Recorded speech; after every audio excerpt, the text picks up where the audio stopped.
Hello everyone, my name is Brian Shadman and I'm here today to present the proposal for my master's thesis titled A World of Forms, Marine Community Change Analyzed with Global Trawl Surveys.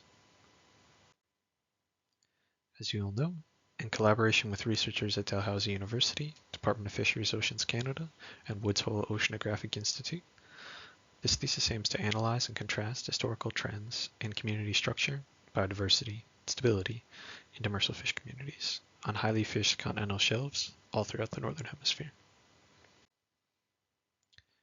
In this presentation, I'll first discuss the relationships between stability, biodiversity, and productivity.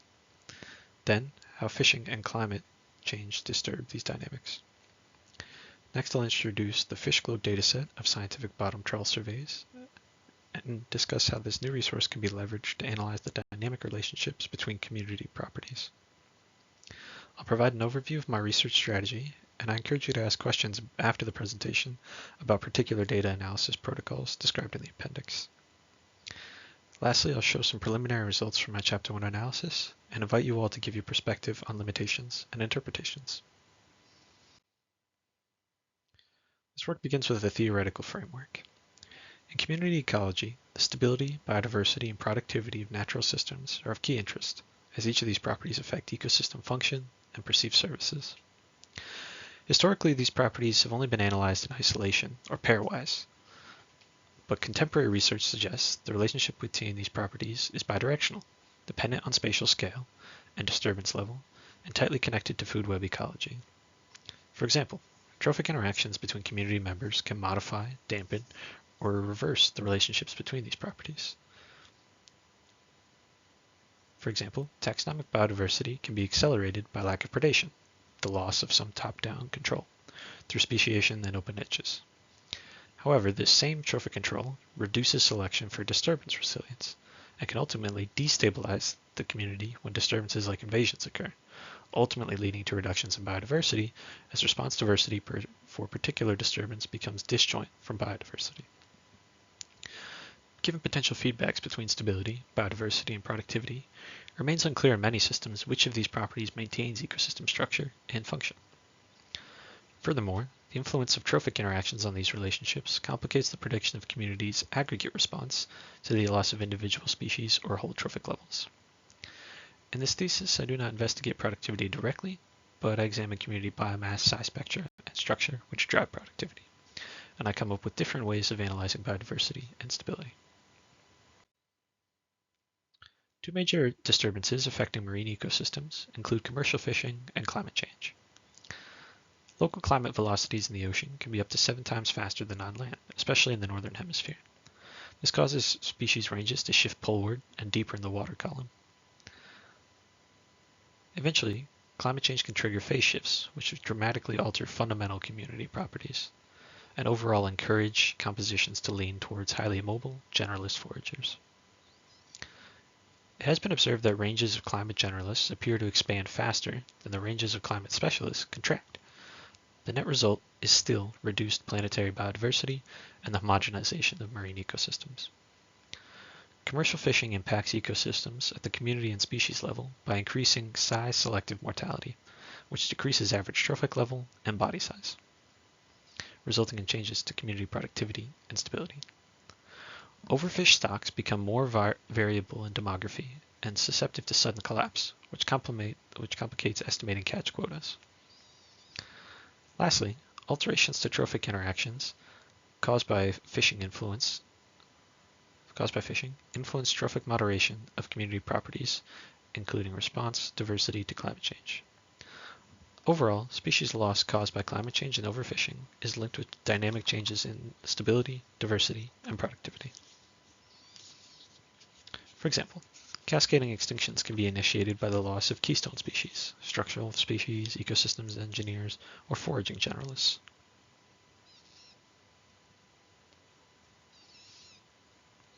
Species loss is also linked with these properties through loss of function in the ecosystem, which alters the environment itself. For example, the loss of filter feeders can affect water quality. Spatiotemporal variation in both of these pressures means that the community response to species loss depends on its assemblage of species traits and dominant processes.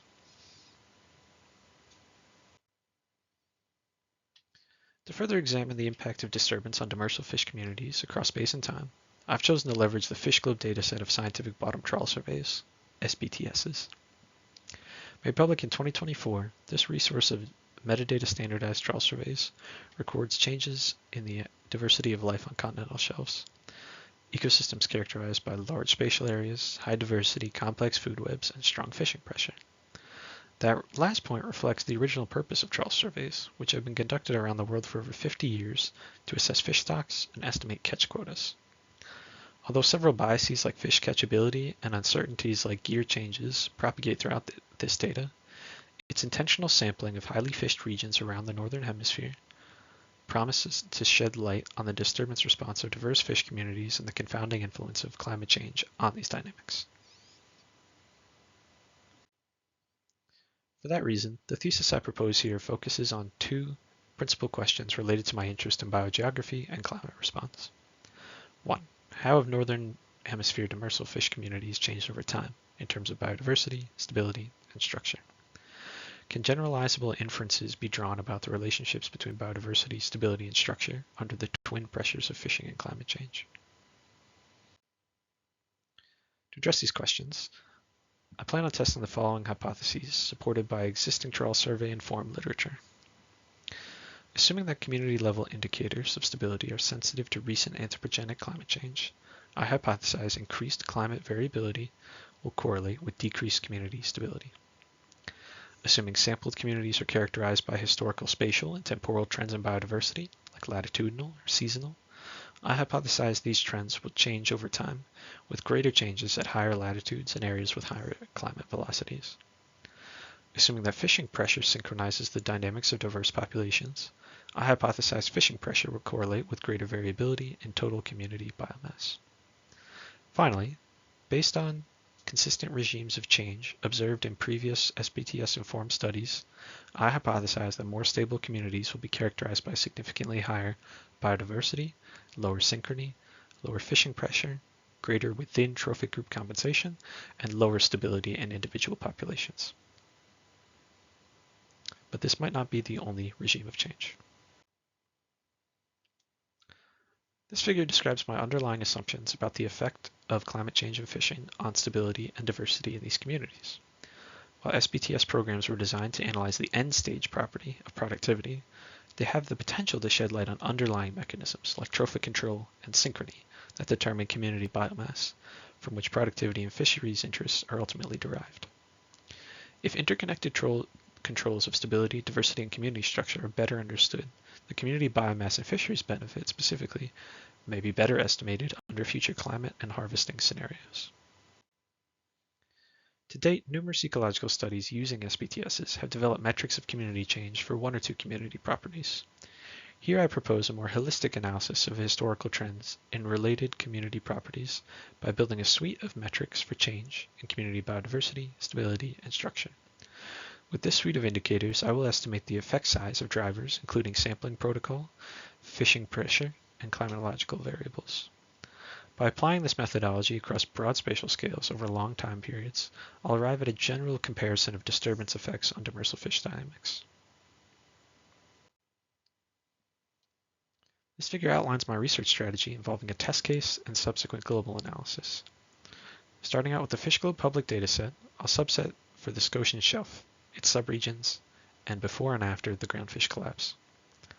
I'll calculate metrics of change in biodiversity, instability, and community structure, and explore biological explanations for the transition.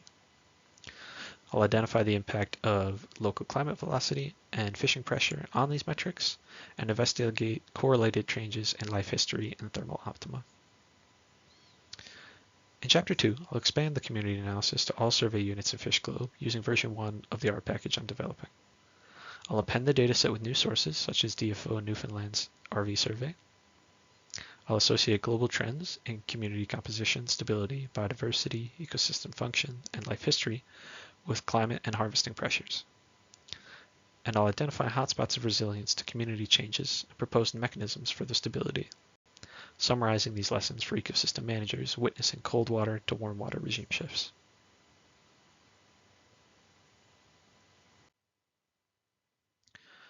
I'd like to give examples of the progress I've made in my Chapter 1 analysis. Here we have a map of survey hauls conducted by DFO from 1970 to 2020. About 145,000 individual catches were completed over this time period, with 42 recorded environmental, biological, and operational variables per catch. In this data, 377 unique taxa have been observed over time, with most, although not all, identified down to the species level. After generating some summaries of the Scotian Shelf dataset, the main progress I've made is writing functions to calculate a suite of indicators shown on the left.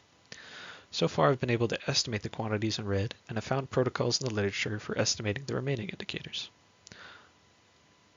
I next want to present preliminary results from the three key themes of this thesis: biodiversity, stability, and structure. Beginning with rarity, one aspect of biodiversity, I've assigned rarity groups to all observed taxa based on their haul prevalence. The accumulation plot here records the aggregate summertime catch per unit area of each rarity group over time, and agrees with other prevalence data to suggest that on the Scotian Shelf, rareness by abundance and weight is common, while commonness is rare. R4 constitutes the rarest group, seen between 1 to 10 times in the dataset. The bar plots here count the number of taxa that first and last appear in the dataset in a given year. While mathematically these plots should be biased towards opposite ends of the time series, there remains a notable spike in 2009, which suggests that in that year, species were widely reclassified. Further analysis will be required to account for variation in sampling effort. However, this protocol change may have to be listed as a factor in subsequent models of biodiversity change.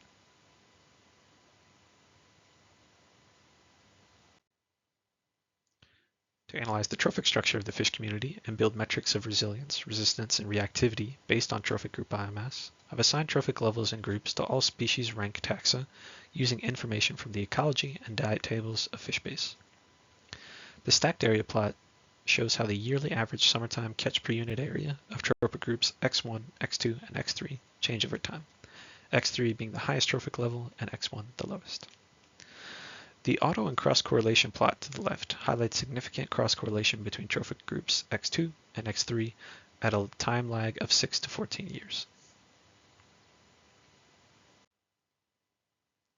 To analyze changes in size spectra and body condition, I've also written functions to track organismal, trophic group, and community body weight over time.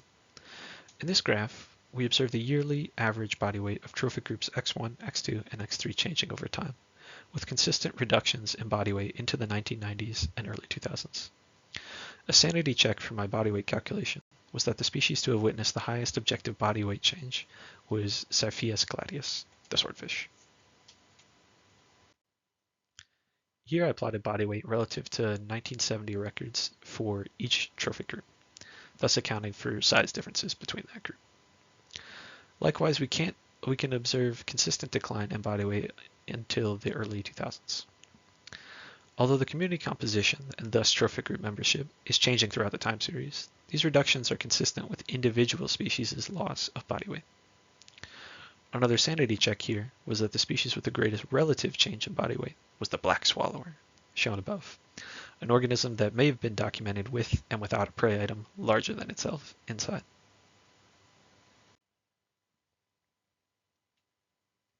So biological takeaways from this Chapter 1 analysis include the identification of a dramatic protocol change in diversity accounting in 2009, widespread reductions in average body weight by trophic group, community, and organism, inexhaustive sampling effort for biodiversity, and lagged correlation between X2 and X3 trophic groups.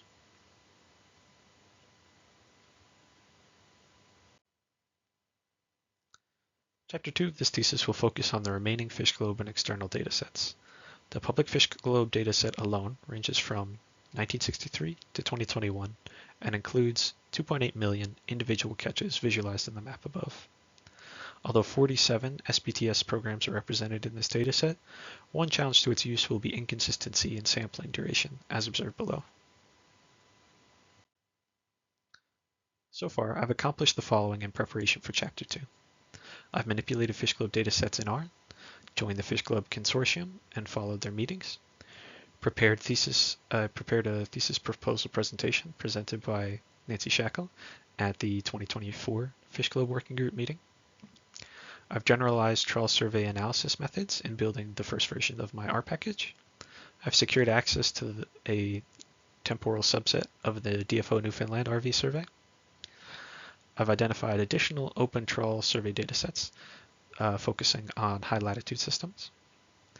Secured my participation in the 2025 RV survey led by DFO Maritimes, and secured a presentation slot for the discussion of my Chapter 1 in the 2025 FISHGLOB working group meeting.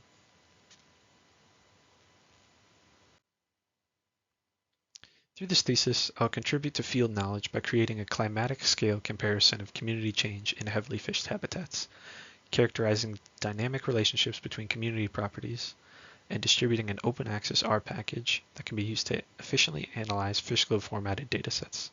This will reduce the time investment costs of retrofitting this trawl survey data for community ecology research.